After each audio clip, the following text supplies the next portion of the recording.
Rallijs Kurzeme 2010 notiks augusta beigās, bet tā kā līdz tam ir atlikuši vēl pāris mēnešu, mēs tā vien nevaram nociesties, gaidot, kad sporta automobiļu dzinēji pieducinās Kurzemes gaisu.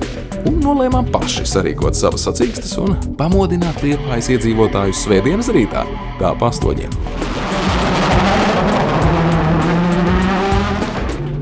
Vienā trasē, vai precīzāk gandrīz vienā, novietojām spēcīgāko rallija pasaules auto, proti VRC, un vienu no ūdens sporta raķetēm F2 ātrumlaivu.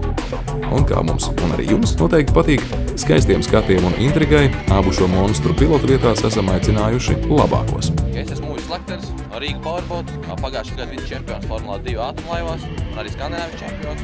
Un mēs esam šeit Liepājā, šeit būs neliela tā teiksim mūsu sacensība starp riteņiem un ūdeni. Ko tas kā veiksies, to mēs tūlīt redzēsim. Es vēl neesmu reiz startējis dragreisā, kur nu vēl ar VRC automobili un stājies pretī ātrumlaivai. Pirmā reize. Bet par to vairāk skatieties Tavs auto nākamnedēļ.